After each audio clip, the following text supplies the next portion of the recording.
سر کا مسح اور اس کی کیفیت. مسح کا مطلب ہوتا ہے ہاتھ اس طرح سے پھیرنا، تو مسح اس طرح سے اس کو مسح کہیں گے.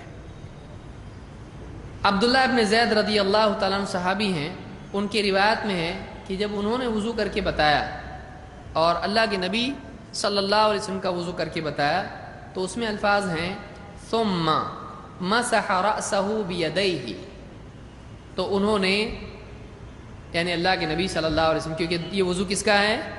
اللہ کے نبی صلی اللہ علیہ وسلم کا ہے، کہ آپ نے جب وضو کیا تو مسح برأسہ بیدیہ، اپنے سر کا مسح کیا. کون سے ہاتھ سے؟ بیدیہ، دونوں ہاتھوں سے. تو معلوم ہے کہ سر کا مسح کون سے ہاتھ سے ہونا چاہیے؟ دونوں ہاتھ سے. دیکھیے حدیث میں ایک ایک چیز آ رہی ہے، کتنا تفصیل سے ہے. اب کوئی آدمی کہے کہ امام ابو حنیفہ کی تقلید اس لیے کرنا چاہیے کہ حدیث میں نہیں ہے، تو کیا یہ بات صحیح ہوگی؟ نہیں. ہم کہتے ہیں کہ جو حدیث میں وہ ہم کو امام ابو حنیفہ، امام شافعی، امام مالک، امام احمد سے بتا دو. جتنا حدیث میں وہ بتاؤ ہم کو. ملے گا اتنا سب تفصیل سے؟ نہیں ملے گا.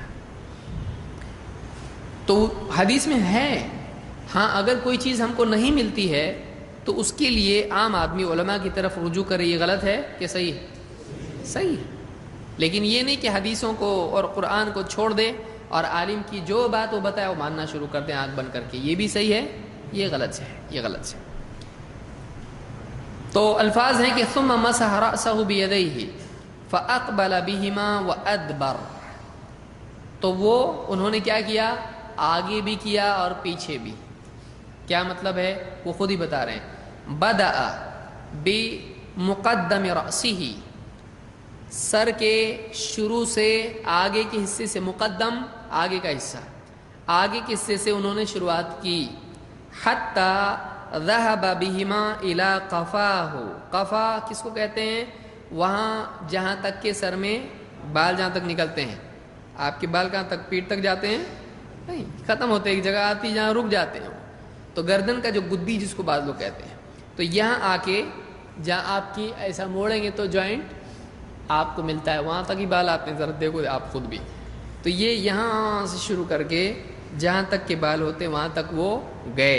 الی قفاہ ثم ردہما الی المکان الذی بدأ منہ. یہ طریقہ ہے مسح کا سر کے. یہ الفاظ ہیں. کون سی حدیث ہے؟ بخاری کی حدیث ہے. یہ سر کا مسح کیسے کیا؟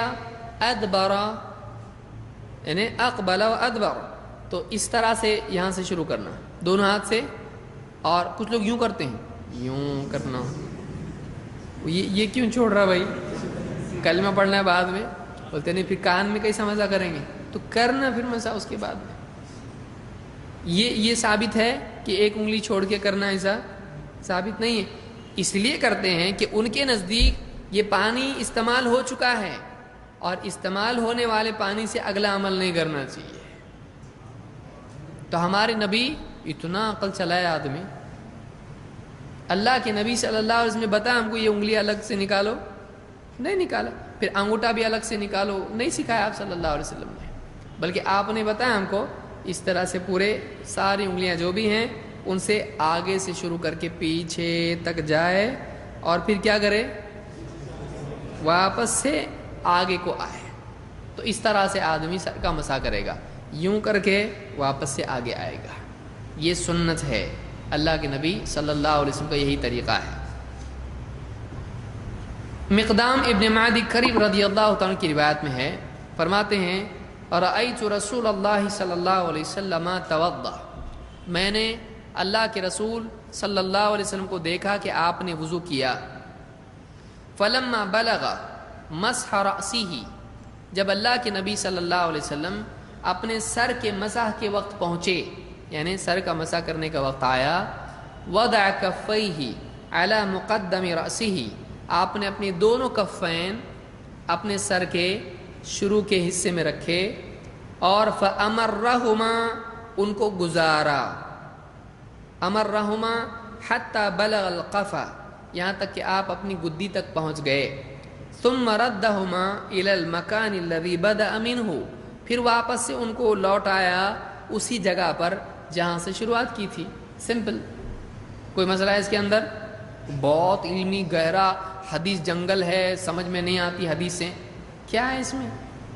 سیدھا سیدھا حدیث ہے، تھوڑا سا آدمی کو سمجھایا جائے تو سمجھ میں آ جاتا ہے کہ آپ نے شروعات میں یہاں سے شروع کیا، اس طرح سے گزارا اور واپس لا کے چھوڑ دیا ادھر تک، ہو گیا آپ کے سر کا مسئلہ۔ اس کو امام ابو داؤد نے روایت کیا ہے اور یہ روایت صحیح ہے۔